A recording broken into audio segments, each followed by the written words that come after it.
தரித்திரருக்கு சுவிசேஷம், திருச்சபைக்கு சத்தியம். இந்த 2 நோக்கங்களோடு மன்னா மழை பெய்து கொண்டிருக்கிறது. சங்கீத புஸ்தகத்திலிருந்து இந்நாட்களிலே நாம் செய்திகளை படித்து தியானித்து வருகிறோம். இந்த செய்திகள் மகிமை டிவியிலே வெளியிடப்படுகின்றன. இந்த சங்கீத செய்திகள் எல்லாமே தொகுப்பாக யூடியூபில் காணப்படும். ஏதாவது ஒரு சங்கீதத்தை நீங்கள் விட்டுவிட்டால் யூடியூபில் நீங்கள் போய் பார்த்து அந்த சங்கீதத்தின் அறிவுரைகளை நீங்கள் கற்றுக்கொள்ளலாம்.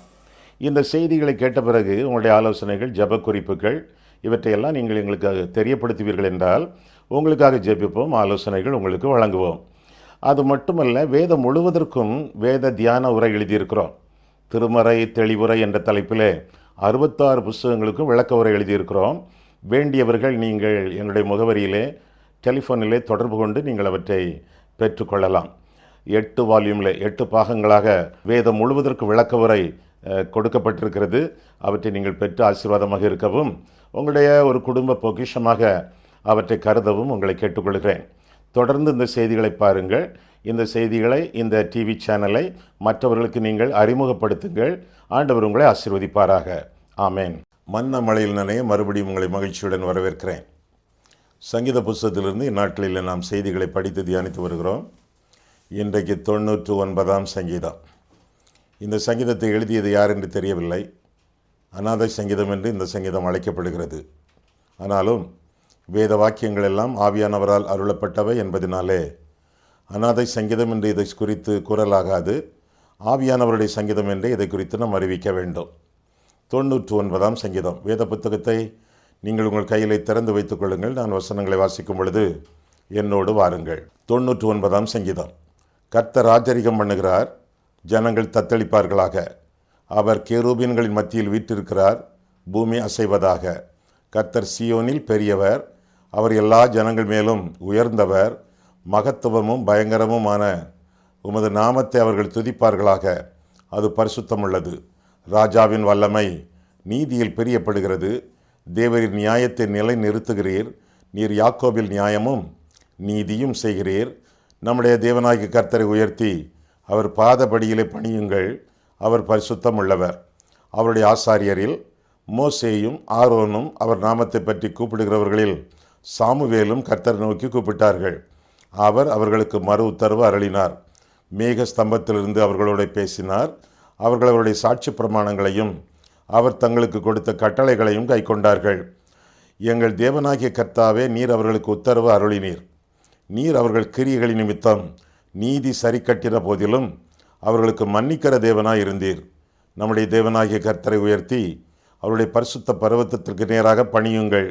நம்முடைய தேவனாகிய கர்த்தர் பரிசுத்தம் உள்ளவர் என்று சொல்லி இந்த சங்கீதம் முடிகிறது. 99ஆம் சங்கீதம் ராஜரிக கீதங்களிலே ஒன்று. அது மட்டுமல்ல, துதியின் கீதங்களிலும் ஒன்று. 93ஆம் சங்கீதம் 95ஆம் சங்கீதம் முதல் 100ஆம் சங்கீதம் வரை ராஜரிக கீதங்கள் என்றும் துதியின் கீதங்கள் என்றும் அழைக்கப்படுகின்றன. இந்த 99ஆம் சங்கீதம் ஆண்டவருடைய சிங்காசனத்தையும் அவருடைய கிருபையையும் அவருடைய நீதியும் குறிப்பிடக்கூடிய அவர் மகத்துவம் நிறைந்த தெய்வம் என்பதை அறிவுறுத்தக்கூடிய ஒரு சங்கீதமாக இந்த சங்கீதம் காணப்படுகிறது. இந்த சங்கீதம் முழுவதையும் நாம் வாசித்தோம். இப்பொழுது முதல் 5 வசனங்களிலே அவர் மகிமையின் கர்த்தர் என்று சொல்லி நாம் வாசிக்கிறோம்.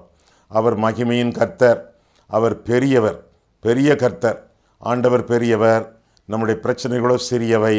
சிறிய பிரச்சனைகளை பெரிய கர்த்தர் கைகளில் ஒப்புக் கொடுக்கும் பொழுது ஆண்டவர் எல்லாவற்றையும் பார்த்து கொள்வார். ஏனென்றால் இந்த சங்கீதம் தொடர்ந்து சொல்லும் பொழுது ஆண்டவர் உயர்ந்தவர், பெரியவர், ராஜரிகம் பண்ணுகிறவர் என்று சொல்லியும் நாம் இந்த சங்கீதத்திலே வாசிக்கிறோம். அவர் உயர்ந்தவர், அவர் பெரியவர், அவர் ராஜரிகம் பண்ணுகிறவர், எல்லாவற்றையும் ஆண்டு வழிநடத்துகிறவர். எதுவும் எவரும் தங்கள் தலைகளை தூக்க முடியாது. ஏனென்றால் தலைவர் தெய்வம், அவரே ராஜரிகம் பண்ணுகிறவர், அரசாண்டு வழிநடத்தக்கூடிய ஆண்டவர் என்று சொல்லி வேதம் நமக்கு கற்றுக் கொடுக்கிறது. சிறிய பிரச்சனைகளை பெரிய கர்த்தர் கையிலே ஒப்பு கொடுத்து வாழும் பொழுது எல்லாமே நமக்கு சாதகமாக முடியும். பாதகங்கள் மாறும், சாதகங்கள் நிறைவேறும் என்று சொல்லி இந்த சங்கீதம் அறிவிக்கிறது. அது மட்டுமல்ல, கேருபீன்களின் மத்தியில் கர்த்தர் வாசம் பண்ணுகிறார் என்று சொல்லி இந்த சங்கீதம் நமக்கு கற்றுக் கொடுக்கிறது. கேருபீன்கள் ஒரு வகையான வித்தியாசமான தெய்வீக தூதர்கள். பாதுகாப்பதற்கென்றே அவை உருவாக்கப்பட்டன, அழைக்கப்பட்டன. உடன்படிக்கை பெட்டியை அவைதான் செட்டைகளை விரித்து காத்து கொண்டிருந்தன என்று சொல்லி வேதத்திலே வாசிக்கிறோம். ஏதேன் தோட்டத்திலே ஆதாமையும் ஏவாளையும் ஆண்டவர் துரத்திவிட்டு கேருபீன்கள் மூலமாக அந்த தோட்டத்தை கர்த்தர் காத்து கொண்டார் என்று சொல்லி வேதம் நமக்கு கற்றுக் கொடுக்கிறது. ஆக கர்த்தர் பெரியவர். இரண்டாவதாக பாதுகாக்கக்கூடியவர். கர்த்தர் நம்மை பாதுகாக்கக்கூடியவர். எருசலேமே, நான் உன்னை மறந்தால் என் வலதுகை தன் தொழிலை மறப்பதாக என்று சொன்ன கர்த்தர். ஆண்டவருடைய செட்டைகளின் மறைவிலே நாமும் அடைக்கலம் புகும் பொழுது, உன்னதமானவருடைய மறைவிலே சர்வவல்லவருடைய நிழலிலே நாமும் ஜீவிக்கும் பொழுது ஆண்டவர் பெரிய பாதுகாப்பை நமக்கு அருளி செய்கிறார் என்று சொல்லி வேதம் நமக்கு கற்றுக் கொடுக்கிறது. முதலாவதாக அவர் பெரியவர், இரண்டாவதாக அவர் பாதுகாக்கிறவர், மூன்றாவதாக அவர் பரிசுத்தமானவர் என்று சொல்லியும் நாம் வேதத்திலே வாசிக்கிறோம். கர்த்தர் பரிசுத்தர், பரிசுத்தர், பரிசுத்தர். இந்த ஒரு சங்கீதத்தில் மட்டும் 3, 5, 9 வசனங்களிலே கர்த்தர் பெரியவர் என்ற கருத்தை மீண்டும் மீண்டுமாக இங்கே வலியுறுத்தி சொல்லப்பட்டிருப்பதாக நாம் பார்க்கிறோம். ஏசாயா தீர்க்கதரிசன புஸ்தகத்தை நீங்கள் கருத்தாக வாசித்திருக்கிறீர்களா?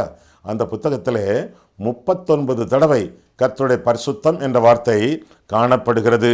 பரிசுத்தம் என்பது நம்முடைய வாழ்க்கையிலே இஷ்டப்பட்டு தெரிந்து கொள்ளக்கூடிய ஒரு காரியம் அல்ல.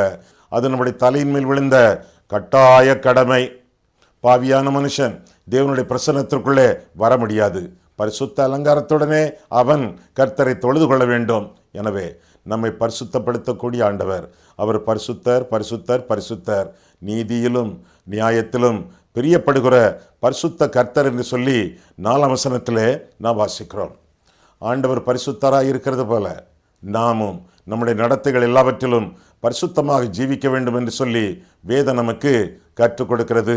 வேதத்திலே கர்த்தர் பரிசுத்தர், பரிசுத்தர், பரிசுத்தர் என்று சொல்லப்பட்டிருக்கிறது.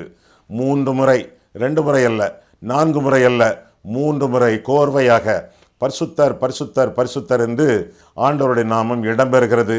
குறிப்பாக ஏசாயா 6 அதிகாரத்திலே பொருள் என்ன? 3 தடவை சொல்லப்பட்டதினாலே திருத்துவ தெய்வம் அங்கே கூறப்பட்டிருப்பதாக அந்த வசனங்கள் நமக்கு குறிப்புணர்த்துகின்றன. பிதா பரிசுத்தர், குமாரன் பரிசுத்தர், பரிசுத்தாவியானவர் பரிசுத்தர். இந்த பரிசுத்த தெய்வத்தை வணங்கக்கூடிய நாமும் பரிசுத்தமாக ஜீவிக்க வேண்டும் என்பது தேவனுடைய சித்தமாக இருக்கிறது. அவருடைய நாள் அச்சுறுத்தக்கூடிய ஒரு நாள். கர்த்தருடைய நாள் பயங்கரமான நாள். அவருடைய வல்லமை பயங்கரமானது, அவருடைய நாமம் பயங்கரமானது. இவையெல்லாம் பரிசுத்தத்தின் எத்தனங்கள் என்று சொல்லி வேதத்திலிருந்து நாம் பார்க்கிறோம். அவர் பரிசுத்தமானவர் என்பதனாலே அவர் பயங்கரமானவர். அவரை கெட்டிச் சேர முடியாது. இயேசுவின் மூலமாகத்தான் அவரை கெட்டிச் சேர முடியும். தேவனை ஒருவரும் ஒரு காலும் கண்டதில்லை. அவருடைய மடியில் இருக்கிற அவருடைய ஒரே பேரான குமாரனாகிய இயேசு கிறிஸ்துவே அவரை வெளிப்படுத்தினார். தேவனை பார்க்க முடியாது. தேவனை கிறிஸ்து மூலமாக பார்க்க முடியும். என்னை கண்டவன் பிதாவை கண்டான் என்று சொல்லி இயேசுவும் திருவுளம் பற்றி இருக்கிறார். பரிசுத்தமானவர், பயங்கரமானவர். அவருடைய காந்திக்கு மறைவானது ஒன்றுமில்லை. அவரை கிட்டிச் சேரலாகாது. அவரை தூரத்தில் இருந்துதான் பார்க்க வேண்டும், வழிபட வேண்டும் என்று சொல்லி ஆண்டவர் இஸ்ரவேல் ஜனங்களுக்கு ஒரு காலத்திலே சொல்லி இருந்தார். ஆனால் ஆண்டவராய் இயேசு கிறிஸ்து வந்த பொழுதோ தேவனுக்கும் மனுஷருக்கும் இடையே மத்தியஸ்தராக அவர் விளங்குகிறார் என்று சொல்லி வேதம் நமக்கு கற்றுக் கொடுக்கிறது. கிறிஸ்து மூலமாக கிருபாசன தண்டையிலே நாம் கெட்டிச் சேரலாம். ஆண்டவர் மூலமாக பிதாவின் தேவனை நாம் அண்டி வாழலாம் என்றெல்லாம் வேதம் நமக்கு கற்றுக் கொடுக்கிறது. ஆக முதலாவதாக நாம் பார்க்கும் பொழுது தெய்வம் மகிமையின் கர்த்தர். இரண்டாவதாக அவரை குறித்து பார்க்கும் பொழுது அவர் மறு உத்தரவு கொடுக்கிறவர், ஜபத்தை கேட்கிறவர், ஜபத்திற்கு பலன் அளிக்கிறவர் என்ற கருத்துக்களை நாம் பார்க்கிறோம். மறு உத்தரவு கொடுக்கக்கூடியவர். 6ஆம் வசனம் முதல் 8ஆம் வசனம் வரை நாம் பார்க்கும் பொழுது மோசேக்கு, ஆரோனுக்கு, சாமுவேலுக்கு அவர்கள் ஜெபிக்கும் பொழுதெல்லாம் கர்த்தர் மறு உத்தரவு கொடுக்கிறார், பதில் அளிக்கிறார் என்று சொல்லி வேதம் நமக்கு கற்றுக் கொடுக்கிறது. மோசே கர்த்தரை நோக்கி கூப்பிட்டான். யாத்திராகமம் 17ஆம் அதிகாரத்திலே அவனுடைய கரங்கள் எல்லாம் உயர்த்தப்பட்டிருந்த பொழுது இஸ்ரவேலர் ஜெயித்தார்கள், பதில் கிடைத்தது. ஆரோன் ஆண்டவரை நோக்கி கூப்பிட்டான். எண்ணாகமம் 16ஆம் அதிகாரத்திலே அவன் விண்ணப்பத்திற்கு பதில் கிடைத்தது, அங்கீகரிக்கப்பட்டான். சாமுவேல் கர்த்தரை நோக்கி கூப்பிட்டான். 1 சாமுவேல் 3ஆம் அதிகாரத்திலே கர்த்தர் மறு உத்தரவு அருளி செய்தார். நம்முடைய வாழ்க்கையிலே கூட நாம் ஜெபிக்கும் பொழுது அமைதியாக இருக்கக்கூடிய ஆண்டவர் அல்ல, என்ன பதில் கொடுக்க வேண்டும் என்பதை ஏற்கனவே யோசித்து வைத்திருக்கக்கூடிய ஆண்டவர். காலாகாலத்திலே வேளா வேளையிலே ஆண்டவர் பதிலளிக்கிறார். ஒருவேளை பாவங்கள் செய்தால், அந்த பாவங்களிலிருந்து மனம் திரும்பினால் நம்முடைய கிரியைகளுக்கு தக்கதாக ஆண்டவர் சரி கட்டுகிறார், சிட்சிக்கிறார், தண்டிக்கிறார். ஆனால் பிரார்த்தனைகளுக்கு கர்த்தர் பதில் கொடுக்கிறார் என்று சொல்லி வேதம் நமக்கு கற்றுக் கொடுக்கிறது. நம்முடைய கிரியைகளுக்கு தக்கதாக சிட்சிக்கிற ஆண்டவர், பலன் அளிக்கக்கூடிய ஆண்டவர், அதே வேளையிலே நம்முடைய ஜெபங்களுக்கு பதிலும் அளிக்கிறார் என்று சொல்லி வேதம் நமக்கு கற்றுக் கொடுக்கிறது. கர்த்தருடைய வார்த்தையை அவர்களெல்லாம் தங்களுடைய இருதயத்தில் வைத்திருந்ததினாலே, அந்த வார்த்தைகளுக்கு அவர்கள் செவி கொடுத்து வாழ்ந்ததினாலே கர்த்தர் அவர்களுக்கு பெரு நன்மைகளை, பேராசீர்வாதங்களை அருளி செய்தார் என்று சொல்லி வேதம் நமக்கு கற்றுக் கொடுக்கிறது. எப்படி பதிலளிக்கிறார் ஆண்டவர்? வேதத்தில் பார்க்கும் பொழுது ஏறக்குறைய 3 விதமாக ஆண்டவர் ஜெபங்களுக்கு பலன் அளிக்கிறார். எப்படியெல்லாம்? உடனடியாக பதில் கொடுக்கிறார். ஜெபித்த உடனே பதில் வருகிறது. உன் சொல் வரும் முன்னே என் பதில் வருகிறது என்று ஆண்டவர் சொல்கிறார். ஜெபிக்கும் பொழுதே பலன். சில சமயங்களிலே படிப்படியாக ஆண்டவர் பதில் கொடுக்கிறார். உடனடியாக அல்ல, படிப்படியாக அவருடைய சித்தத்தின்படி, அவருடைய வேலையின்படி, அவருடைய கிருபையின்படி, நம்முடைய விசுவாசத்தின்படி, நம்முடைய விசுவாசத்தின் பரீட்சைகளிலே நாம் விழுந்து போகிறோமா, ஜெயிக்கிறோமா, இதையெல்லாம் பார்த்து பார்த்து தம்முடைய வேளையிலே, தமக்கு சித்தமான வேளையிலே ஆண்டவர் பதிலளிக்கிறார். முதலாவதாக உடனடியாக பதிலளிக்கிறார். இரண்டாவதாக படிப்படியாக பதிலளிக்கிறார். மூன்றாவதாக என் வேலை இன்னும் வரவில்லை என்று ஆண்டவர் சொல்கிறாரே, அதுபோல அவருக்கு சித்தமான வேளையிலே பதிலளிக்கிறார். 3 விதமாக கர்த்தர் ஜெபங்களுக்கு பலனளிப்பதாக நாம் வேதத்திலே வாசிக்கிறோம். ஆண்டவரை பார்த்து சீமோன் பேதுரு சொன்னான், ஆண்டவரே, நீர் கடலில் நடக்கிறீரே, நானும் கடலில் நடந்து வரவா என்று கேட்டதற்கு வா என்று ஆண்டவர் சொன்னார். ஆண்டவரை பார்த்தே கடலில் நடந்து சென்றவன் சீமோன் பேதுரு. சற்று நேரத்திலே கர்த்தர் மேல் வைத்திருந்த கண்களை எடுத்து கடல் அலையின் மேல் வைத்த பொழுது, கடலிலே வைத்த பொழுது தண்ணீருக்குள்ளே மூழ்கினான் என்று சொல்லி வேதத்திலே வாசிக்கிறோம். ஆண்டவரே, என்னை ரட்சியும் என்று கூப்பிடுகிறான்.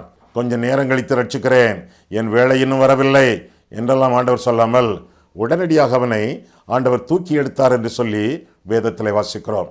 இந்த பதில் உடனடியான பதில். இரண்டாவதாக ஆண்டவர் கொடுக்கக்கூடிய பதில் என்று பார்க்கும் பொழுது, கடலில் நடக்கிறானே, கனத்த சரீரம், ஒரு கால் வைக்கிறான் தண்ணீரிலே மிதக்கிறான், அடுத்த காலையும் வைக்கிறான் மிதக்கிறான், ஒரு ஸ்டெப் வைக்கிறான் மிதக்கிறான், அடுத்த அடி வைக்கிறான் மிதக்கிறான். படிப்படியாக அவன் மிதந்து மிதந்து நடந்து நடந்து அவன் செல்கிறான். இது ஆண்டவனுடைய ஜெபங்களுக்கு அளிக்கக்கூடிய படிப்படியான ஜெபம். முதலாவதாக உடனடியான பதில், ஆண்டவரே என்னை ரட்சியும், உடனடி பதில். இரண்டாவதாக படிப்படியான பதில், அவ்வப்போது ஆண்டவர் படிப்படியாக பதிலளிக்கிறார். மூன்றாவதாக தமக்கு சித்தமான வேளையிலே பதில் என்று சொல்லி கூட நாம் வேதத்தில் என்ன வாசிக்கிறோம். அவருக்கு சித்தமான வேளையிலே ஆண்டவர் சீஷர்களை பார்த்து சொன்னார், அக்கறைக்கு போவோம் வாருங்கள் என்று சொன்னார். போவோம் என்று சொல்லி பன்மையிலே சொன்னார். அப்படின்னு என்ன அர்த்தம்? நீங்களும் போவீர்கள், நானும் போவேன், சேர்ந்து போவோம் என்று அர்த்தமாம். போவோம் என்ற வார்த்தையை அவர்கள் பிடித்து கொள்ள வேண்டும். பன்மை வார்த்தையை, விசுவாச வார்த்தையை, ஆண்டவர் நம்மோடு வருவார், வந்து கரை சேர்ப்பார் என்ற விசுவாச வார்த்தையை பிடித்து கொள்ள வேண்டும். பிடிக்கவில்லை. நீங்கள் முந்தி போங்க, நான் போய் மலையில ஏறி ஜெபித்து விட்டு உங்களோடு வந்து நடுக்கடலில் நான் உங்களை சந்திப்பேன் என்று ஆண்டவர் சொல்லி சென்ற பொழுது, நடுக்கடலிலே இவர்கள் படகில வந்த பொழுது காற்று கடல் குமுறியது. அவர்கள் அழிந்து போவோம் என்று சொல்லி அலறினார்கள். கர்த்தர் 4வது ஜாமத்திலே கடலின் மேல் நடந்து வந்தார் என்று சொல்லி வேதத்திலே வாசிக்கிறோம். 1வது ஜாமத்திலே வரவில்லை, 2வது ஜாமத்திலே வரவில்லை, 3வது ஜாமத்திலே வரவில்லை, 4வது ஜாமம். ஆண்டவருக்கு சித்தமான வேளை, காட்ஸ் அப்பாயிண்டட் டைம், ஆண்டவர் நியமித்த வேளையிலே கர்த்தர் கடலின் மேல் நடந்து வந்து அவர்களை காத்து கொண்டார். இது ஆண்டவருக்கு சித்தமான வேளையிலே ஆண்டவர் கொடுக்கக்கூடிய ஜெபத்திற்கான பதில். முதலாவதாக உடனடியாக, இரண்டாவதாக படிப்படியாக, மூன்றாவதாக அவருக்கு சித்தமான வேளையிலே. அவர்கள் எதை நினைத்து பயந்தார்கள்? கடலை நினைத்து மூழ்கி விடுவோமோ என்று கலங்கி. ஆனால் கர்த்தர் கடலின் மேல் நடந்து வந்தார். அதனுடைய பொருள் என்ன? எதை நினைத்து அவர்கள் பயந்தார்களோ அது அவருடைய காலடியின் கீழே இருந்தது. அவருடைய ஆளுகையிலே, அவருடைய அடைக்கலத்திலே, அவருடைய அரசாட்சியிலே, அவருடைய அரவணைப்பிலே சீஷர்கள் இருந்தார்கள். கடலும் கர்த்தருடைய கட்டுப்பாட்டுக்குள்ளே இருந்தது. எதை நினைத்து நீ பயப்படுகிறாயோ அது என்னுடைய காலடியிலே இருக்கிறது என்று கர்த்தர் சொல்லுகிறார். யாரையாவது நினைத்து பயப்பட்டு கொண்டிருக்கிறீர்களா? எந்த பிரச்சனையாவது உங்களை அமிழ்த்து கொண்டிருக்கிறதா? எந்த பகைவனையாவது பிரச்சனையாவது நினைத்து, வியாதியை நினைத்து, வறுமையை நினைத்து, வேலையில்லா திண்டாட்டத்தை நினைத்து பயந்து கொண்டிருக்கிறீர்களா? உங்களுடைய பிரச்சனை ஆண்டவருடைய காலடியிலே, அவருடைய ஆளுகையிலே அந்த பிரச்சனை அல்லது பிரச்சனைக்குரியவர் இருக்கிறார். கலங்க வேண்டாம். கர்த்தர் உங்களிடத்தில் சீக்கிரத்தில் வருவார், உங்களை கரை சேர்ப்பார். கலங்காமல் கர்த்தர் மேல் பதித்த கண்களை கலைத்து விடாமல் ஆண்டவர் மேலேயே கண்களை பதித்து வாழ வேண்டியது உங்களுடைய கடமை என்று சொல்லி வேதம் நமக்கு தெளிவாக கற்றுக் கொடுக்கிறது. மகிமையின் கர்த்தர் மறு உத்தரவு கொடுக்கக்கூடியவர் என்று சொல்லி வேதம் கற்பிக்கிறது.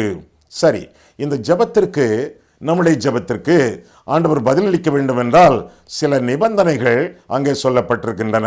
என்னென்ன நிபந்தனைகள்? 7ஆம் வசனத்திலே கர்த்தருடைய வார்த்தையை கவனிக்க வேண்டும். கர்த்தருடைய வார்த்தையை கவனிக்க வேண்டும்.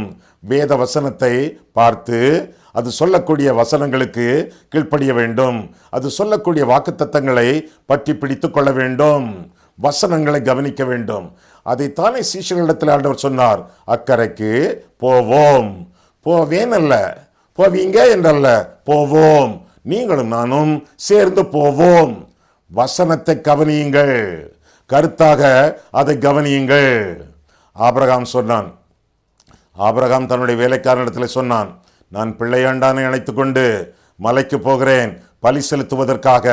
பலி செலுத்தி விட்டு நாங்கள் இருவரும் திரும்ப வருவோம் என்று சொன்னானே.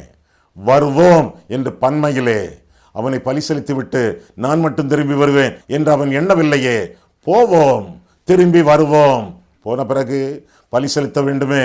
ஒன்று, கர்த்தர் ஏதாவது ஒரு பலி பொருளை அங்கே வைத்திருப்பார், அல்லது மகனையே கொல்லுவேன், ஆண்டவர் அவனை உயிரோடு எழும்ப பண்ணுவார், அவனோடு வருவேன். என்ன விசுவாசம்? விசுவாசிகளின் தகப்பன் பன்மை. வருவோம். ஆண்டவர் சொன்னார் போவோம். ஆபிரகாம் சொன்னான் வருவோம். விசுவாச வார்த்தைகள். ஆண்டவர் சொல்லக்கூடிய வார்த்தைகளை நம்பி வாழ வேண்டும். இரண்டாவதாக, அது 7ஆம் வசனத்திலே ஆண்டவருடைய வசனங்களை கை கொள்ள வேண்டும். வசனம் என்ன கற்பிக்கிறதோ அதற்கு கீழ்ப்படிந்து வாழ வேண்டும். அநேகருக்கு வசனங்கள் தெரியும், ஏராளமான வசனங்களை மனப்பாடம் பண்ணி வைத்திருக்கிறார்கள்.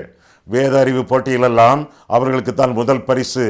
போதகரே, பிரசங்கியாரே, ஒரு வசனத்தை முடிக்க முடியாமல் திக்கிக் கொண்டிருக்கும் பொழுது, திண்டாடி கொண்டிருக்கும் பொழுது இவர்கள் சொல்லிக் கொடுக்கிறார்கள். அந்த அளவுக்கு இவர்களுக்கு வசன அறிவு சொந்தம். ஆனாலும் கீழ்ப்படியவில்லையே. கிளிப்பிள்ளை போல வசனத்தை படித்து ஒப்புவிக்கிறார்களே ஒழிய, தேவனுக்கு தேவை கிளிப்பிள்ளைகள் அல்ல, தேவனுக்கு தேவை கீழ்ப்படுகிற பிள்ளைகள். வசனத்தை கொண்டு வாழ்கிறவர்கள் ஆண்டவருக்கு பிரியமானவர்கள், இஷ்டமானவர்கள். முதலாவதாக வசனத்தை கவனிக்க வேண்டும். இரண்டாவதாக வசனத்தை கை கொள்ள வேண்டும். மூன்றாவதாக 8ஆம் வசனத்தில் பார்க்கும் பொழுது நம்முடைய பாவங்களை அறிக்கையிட வேண்டும். நம்முடைய பாவங்களை அறிக்கையிட வேண்டும். அநேக ஜபங்களுக்கு பதில் இல்லாமல் போவதற்கு காரணம் பாவம் என்ற தடை. 66ஆம் சங்கீதம் 18ஆம் வசனத்திலே நாம் பார்க்கிறோம், என் இருதயத்திலே அக்கிரம சிந்தை கொண்டிருந்தேனாகில் தேவன் எனக்கு செவி கொடார். 2 நாளாகமம் 7ஆம் அதிகாரம் 14ஆம் வசனத்திலே பார்க்கிறோம், என் நாமந்தரிக்கப்பட்ட என் ஜனங்கள் தங்களை தாழ்த்தி ஜபம் பண்ணி என் முகத்தை தேடி பொல்லாத வழிகளை விட்டு திரும்பினால், மனம் திரும்பினால் பாவத்தை மன்னிப்பேன், சேமத்தை கொடுப்பேன் என்று கர்த்தர் சொல்லுகிறார். பாவங்களை அறிக்கையிட்டு ஆண்டவரிடத்திலே நம்முடைய வாழ்க்கையை அர்ப்பணிக்க வேண்டும். அது ஜெபத்திற்கு பலன் கொடுக்கக்கூடிய அம்சமாகும். அது ஜெபத்திற்கு பலன் கொடுக்கக்கூடிய ரகசியமாகும். வேதனை உண்டாக்கும் வழி என்னிடத்தில் உண்டோ என்று பார்த்து நித்திய வழியிலே என்னை நடத்தும் என்று சொல்லி சங்கீதக்காரன் ஜெபிக்கிறானே 139 சங்கீதத்திலே. அதே போல அந்த 139 சங்கீதத்தின் கடைசி வசனங்களை ஒவ்வொரு நாளும் 5 தடவை வாசிப்பது நல்லது. சில தடவைகள் நீங்கள் வாசித்த உடனேயே அந்த கடைசி 2 வசனங்களும் உங்களுக்கு மனப்பாடம் ஆகிவிடும். ஒவ்வொரு நாளும் அவ்வப்போது 139 சங்கீதத்தை 5 தடவை சொல்லுவது அல்லது வாசிப்பது நலம் பயக்கும். அதனாலே பரிசுத்தமாக வாழ்வோம். தேவனிடத்தில் ஏறெடுக்கக்கூடிய பிரார்த்தனைகளுக்கு மறு உத்தரவு பெறுவோம். இன்னும் பார்க்கிறோம், முதலாவதாக ஆண்டவருடைய வசனத்தை கவனிக்க வேண்டும். இரண்டாவதாக ஆண்டவருடைய வசனத்தை கை கொள்ள வேண்டும். மூன்றாவதாக பாவங்களை அறிக்கை செய்ய வேண்டும். நான்காவதாக ஆண்டவரை நம்முடைய வாழ்க்கையிலே உயர்த்தி காட்ட வேண்டும். உயர்த்தி காட்ட வேண்டும். அதனுடைய பொருள் என்ன? ஆண்டவரை மகிமைப்படுத்த வேண்டும். மற்றவர்களும் நாம் கர்த்தரை மகிமைப்படுத்துவதை கண்டு விசுவாசிக்கக்கூடிய அளவிலே, ஆச்சரியப்படக்கூடிய அளவிலே, கனம் பண்ணக்கூடிய அளவிலே கர்த்தரையும் உங்களையும் கனம் பண்ணக்கூடிய அளவிலே கர்த்தருடைய நாமத்தை நம்முடைய வாயினாலே உயர்த்த வேண்டும். நம்முடைய சாட்சியின் வாழ்க்கையினாலே உயர்த்த வேண்டும். நம்முடைய போதனைகளினாலே உயர்த்த வேண்டும். ஆண்டவரை உயர்த்தி ஆண்டவரை மகிமைப்படுத்தி வாழும் பொழுது ஆண்டவருடைய ஆசீர்வாதங்கள் நமக்கு சொந்த மட்டுமின்றி அவ்வப்போது ஜெபிக்கக்கூடிய ஜெபங்களுக்கும் ஆண்டவரிடமிருந்து பதில்கள் உண்டு என்று அறிந்து கொள்ளலாம். இதுவரை 2 காரியங்களை நாம் பார்த்தோம். முதலாவதாக என்ன சிந்தித்தோம்? முதலாவதாக மகிமையின் கர்த்தர், இரண்டாவதாக மறு உத்தரவு கொடுக்கிறவர், மூன்றாவதாக மன்னிக்கிற தேவன் என்று சொல்லி 8ஆம் வசனம் முதலாக பார்க்கிறோம். 8ஆம் வசனம் முதலாக கர்த்தர் மன்னிக்கிற தெய்வம் என்று சொல்லி நாம் அறிந்து கொள்கிறோம். மன்னிக்கிற தெய்வம். பாவங்கள் செய்தோமே அதையெல்லாம் கர்த்தர் மன்னிக்கிறார். 8ஆம் வசனம் முதல், எங்கள் தேவனாகிய கர்த்தாவே, நீர் அவர்களுக்கு உத்தரவு அருளினீர். நீர் அவர்கள் கிரியைகளின் நிமித்தம் நீதி சரி கட்டின போதும் அவர்களுக்கு மன்னிக்கிற தேவனாய் இருந்தீர். என்னதான் எவர்கள்? மோசே, ஆரோன், சாமுவேல். என்னதான் அவ்வப்போது சில பாவங்களை அவர்கள் செய்தாலும் அல்லது சிறிய பெரிய பாவங்களை அவர்கள் பண்ணினாலும் நீதியை சரி கட்டினீர். அவர்களுக்கெல்லாம் தண்டனைகளை நீர் வழங்கினீர். இருப்பினும் அவருடைய ஜெபங்களுக்கு மறு உத்தரவு கொடுத்தீர். காரணம், நீர் அவர்களை மன்னித்தீர். மறு உத்தரவு கொடுக்கக்கூடிய ஆண்டவர் மன்னிக்கிறார் என்று சொல்லியும் வேதம் கற்றுக் கொடுக்கிறது. கடைசி வசனம், நம்முடைய தேவனாகிய கர்த்தரை உயர்த்தி அவருடைய பரிசுத்த பர்வதத்திற்கு நேராக பணியுங்கள். நம்முடைய தேவனாகிய கர்த்தர் பரிசுத்தம் உள்ளவர் என்று சொல்லி வேதம் நமக்கு கற்றுக் கொடுக்கிறது. தேவன் பரிசுத்தம் உள்ளவர் என்று சொல்லி நாம் வேதத்திலே வாசிக்கிறோம். ஆக பரிசுத்த தேவன், நீதியை விரும்பக்கூடிய தேவன், தப்பு பண்ணினால் அக்கிரமங்கள் செய்தால் தண்டிக்கிற தெய்வம். அதே வேளையிலே மனதுருகும் ஆண்டவர், மன்னிக்கக்கூடிய கர்த்தர் என்று சொல்லி அவரை குறித்து நாம் வேதத்திலே வாசிக்கிறோம். மோசேயை மன்னித்தார், ஆரோனை மன்னித்தார், ஆனால் கிரியைகளுக்கு சரி கட்டினார். அவர்கள் கானானுக்குள்ளே போக முடியவே இல்லையே. சாமுவேல், அவனை ஆண்டவர் மன்னித்தார். அவனுக்கு மனதுருகிறவராக இருந்தார். அவனுடைய மக்களை, சாமுவேலின் மக்களை கர்த்தர் பிற்றைய நியாயாதிபதிகளாக தெரிந்து கொள்ளவில்லையே. அவர் மன்னிக்கிறவராக இருந்தாலும் சரி கட்டக்கூடிய தெய்வமாக இருக்கிறார் என்று சொல்லி வேதம் கற்றுக் கொடுக்கிறது. ஆண்டவர் நம்மை மன்னிக்கிற ஆண்டவர். பிதாவே, இவர்களுக்கு மன்னியும், தாங்கள் செய்கிறது இன்னதென்று அறியாதிருக்கிறார்கள் என்று சொல்லி நாம் வேதத்திலே வாசிக்கிறோம்.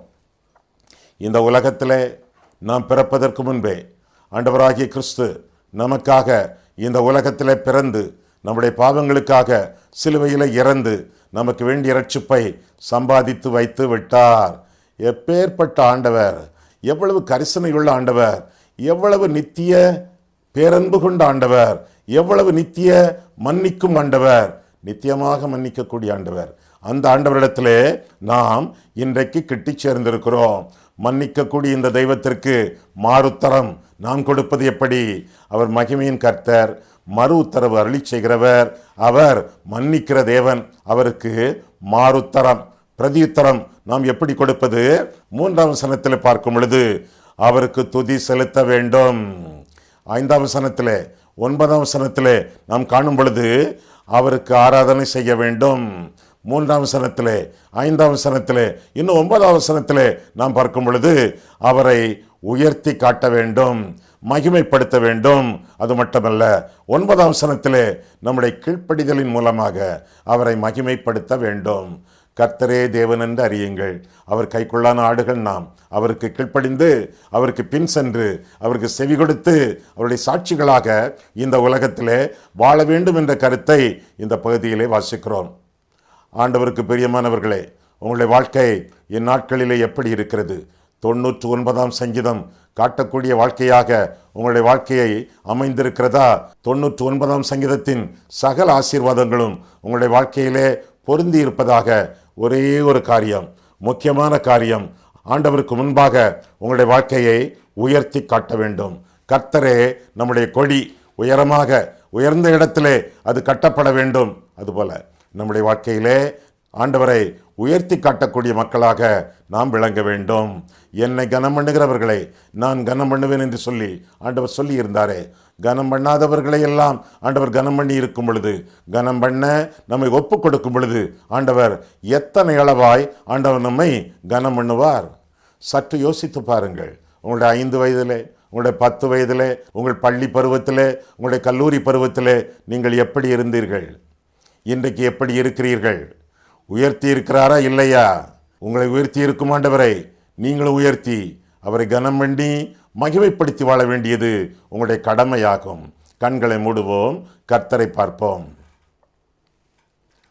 அன்புள்ள ஆண்டவரே, உம்முடைய வசனங்களை ஆராயவும், எங்கள் வாழ்க்கையை ஆராயவும் உம்முடைய சமூகத்தில் எங்களை வழிநடத்தினீர். அதற்காக நன்றி செலுத்துகிறோம் சுவாமி. 99ஆம் சங்கீதத்தின் அடிப்படையிலே உம்முடைய மகத்துவங்களை நாங்கள் கற்றோம் ஆண்டவரே, அதற்காக ஸ்தோத்திரம். உம்முடைய மகிமையை பற்றி நாங்கள் அறிந்தோம்.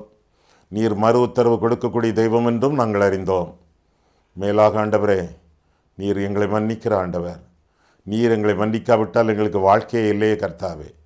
உம்முடைய மன்னிப்பு எங்களுடைய வாழ்க்கையில் என்றென்றும் சொந்தமாகத்தக்கதாக ஒவ்வொரு நாளும் மனம் திரும்புதலோடு உம்முடைய சமூகத்திலே மண்டியிட்டு உம்மையே நாங்கள் மகிமைப்படுத்தி வாழும் பொழுது, மன்னிக்கும் தேவனே எங்களுக்கு மகிழ்ச்சியை கொடுப்பார். மன்னிக்கும் தேவனே எங்களை மகிழ்ச்சியை கொடுப்பீர். இன்றும் என்றும் எங்களுடைய வாழ்க்கையின் இறுதி மட்டும் மன சமாதானத்தோடு திருப்தியோடு நாங்கள் வாழ்வோம்.